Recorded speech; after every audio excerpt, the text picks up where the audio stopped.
Anybody that knows me will know that I'm an animal lover, always have been. I've always grown up with pets, majority of being dogs.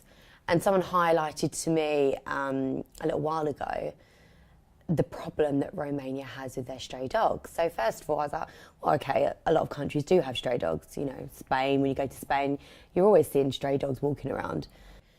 But the problem with Romania is the way that they treat their stray dogs and the population growing in the stray dogs. There's about 2 million of them now in the country, and the population is just getting bigger and bigger, and they're not doing anything to solve the solution, like to have a solution for the problem.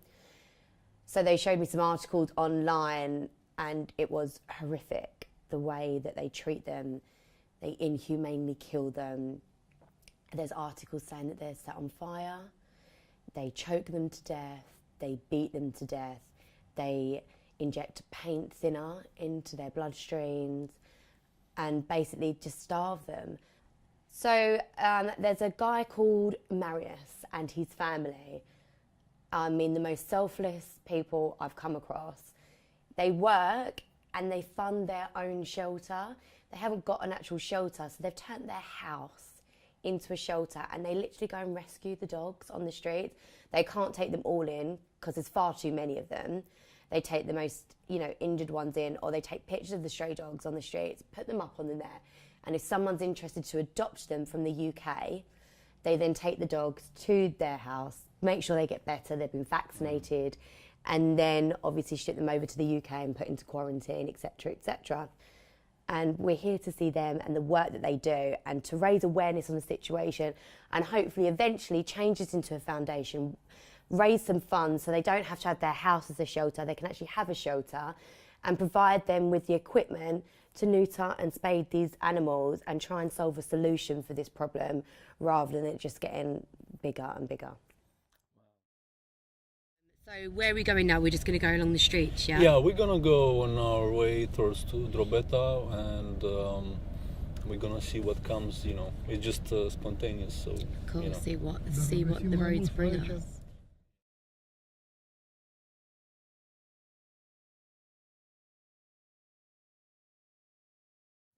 This is their home, basically. Yeah, well, basically, on this refuge area from the highway, actually, they come because they know people will stop and throw some food. Oh, I see. Okay. Yeah. So some people do stop and give them food. Some, yes.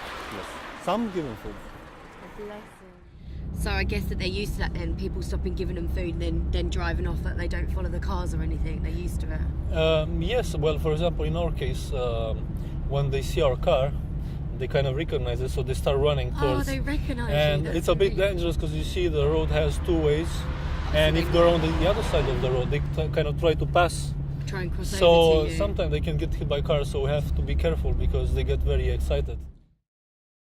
There's a broken fence, and I believe they can sit somewhere. See where that old building is? Yeah. They might just shelter there, yeah.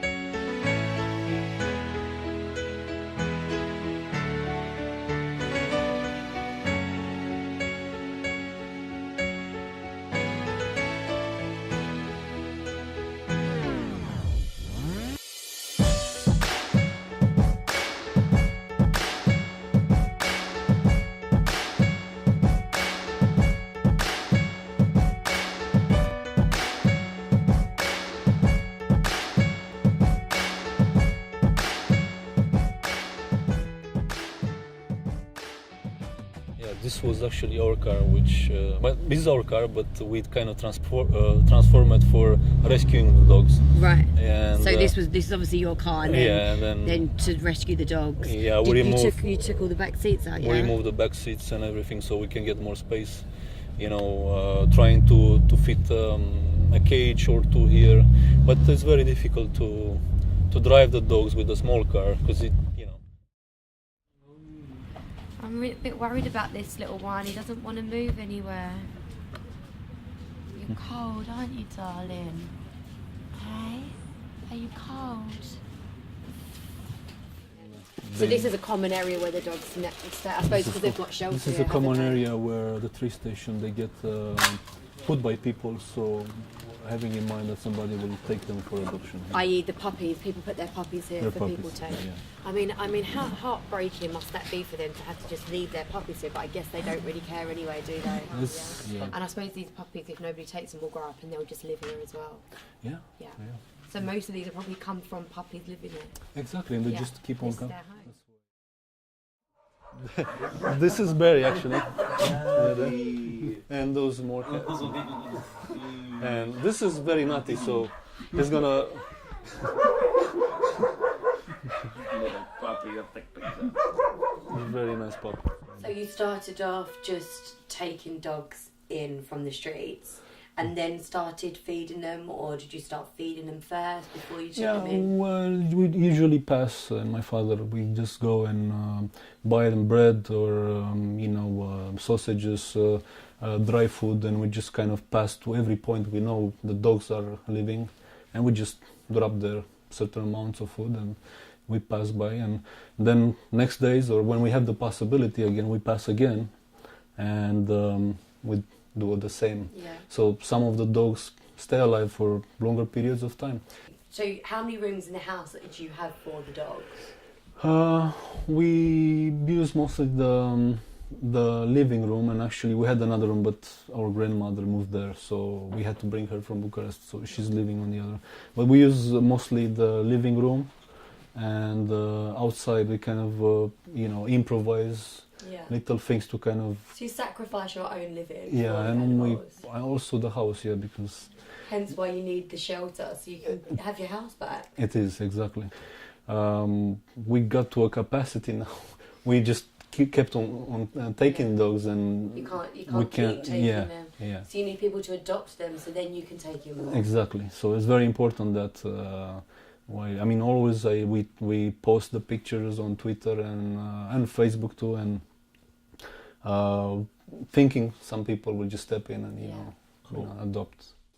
I mean, I wasn't that aware of the situation, and I've been posting on my social media, and people have been replying saying they wasn't even aware of the situation. So the more awareness we can get out there, and the more people will get on board, and the more we can help towards the organisation. And also we will need a mobile clinic, and which is very crucial, because we can actually set it up in certain spots, and we can actually get a control over stray population, in time. So it's very crucial to have one, and just and volunteers to come as veterinarians and to come and help. Get them better. Yeah.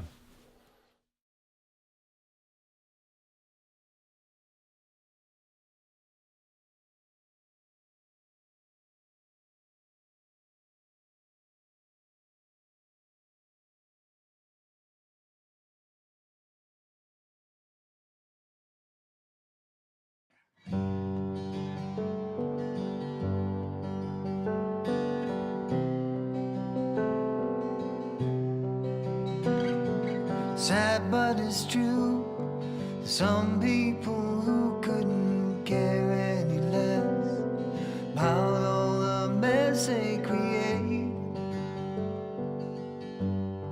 They're twisted and fake, absurd but it sounds. Users who found how to take all they want, feeling for anything else, they're heartless themselves. Who's singing for you? Who's singing for you? Singing for you, singing.